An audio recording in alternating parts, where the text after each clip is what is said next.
मैंने बेसिकली ये जानने की कोशिश की थी कि इन बच्चों के मार्गदर्शन में धर्म का रोल नहीं है, तो किस तरह वो अपने रास्ते तय करते हैं, नेक और बद, सच और झूठ, राइट एंड रॉन्ग का डिस्क्रिमिनेशन।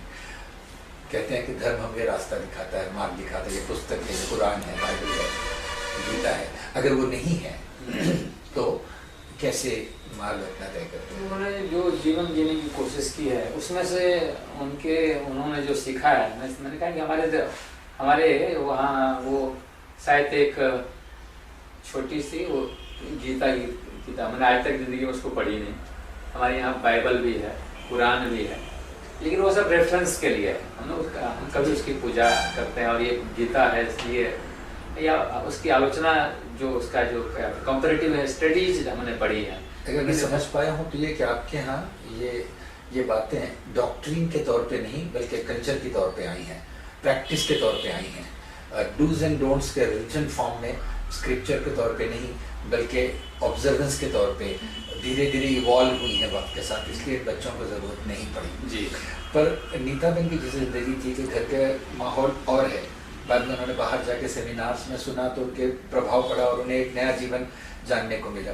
तो ऐसे जो नौजवान हमारे कार्यक्रम को देख रहे हों, उनको आप क्या सुझाव देंगे? वो तो नीता और मुदिता और नीरज की तरह लकी नहीं है कि उस माहौल में पैदा हुए, उन्हें अपने माहौल में कुछ सवाल, प्रश्न चिन्ह उतार।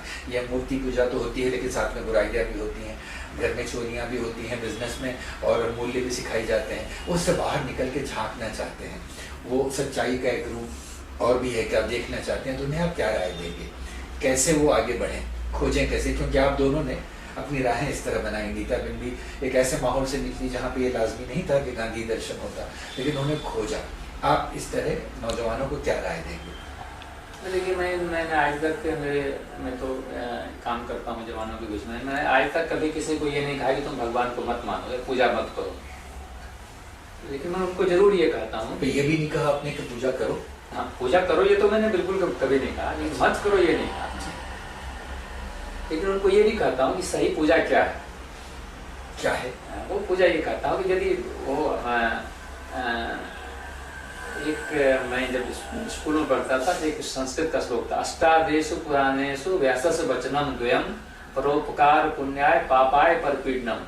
उसका अर्थ है कि परोपकार करना पुण्य है और दूसरे को पीड़ा देना वो पाप है। अच्छा, हमने कहा ये तो शास्त्रों की बात है, और यदि आपने इतना किया तो मान लो कि आप धर्म का पालन कर रहे हैं। धर्म सिर्फ वो भगवान की पूजा करना वो धर्म नहीं है।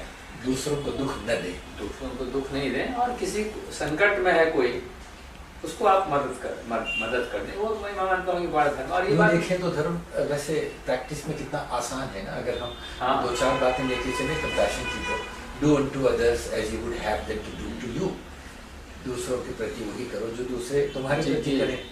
और ये बात मैं देखता हूँ कि जब मैं करता हूँ तो ये बात आसानी से लोगों को समझ में आती है, लेकिन एक जो वो होता है ना, एक लोगों के मन में बैठ गया। मैंने हमारे एक सर्वोदय कार्यकर्ता थे, भगवान बजाज मर गए, वो कहते थे ये डॉक्टर है, वो तो साइंस को मानता है, लेकिन ऑपरेशन करने जाता है तो उससे पहले भगवान की पूजा करके जाता है। तो इसका मतलब वो साइंस को नहीं मानता है, उसकी श्रद्धा ईश्वर पर ज्यादा है, अपने साइंस पर कम है जी।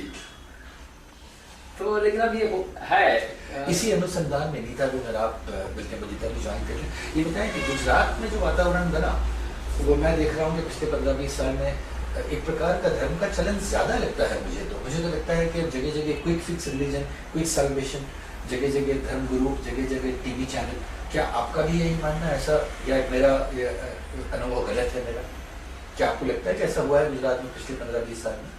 हाँ, हुआ है। जैसे अलग अलग संप्रदाय के लोग, जैसे स्वामीनारायण संप्रदाय है तो उसमें भी बहुत जैसे लगता है कि इतने हजारों लोग पहले नहीं जाते थे उतने जाते हैं, या आसाराम बापू का कुछ हुआ है, या पांडुरंग शास्त्री का हुआ है, या फिर जैनों का भी होता है। तो जैनों में भी बच्चों को भेजना ये सब, शायद मुस्लिमों का मुझे नहीं पता, उसमें भी शायद हो सकता है।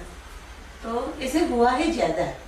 और हम लोग जब पढ़ते थे या कुछ थे तो हमारे जमाने में भी कोई अंतर्ज्ञाति शादी करता था, ये सब उसको बहुत जल्दी वो नहीं करते थे कि उसको स्वीकार करना जड़ नहीं होता तो भी कर लेते थे। लेकिन आजकल थोड़ा ज्यादा उसमें हुआ है कि अपनी ही ज्ञाति में अपने ही समाज में शादी करना वो सब थोड़ा ज्यादा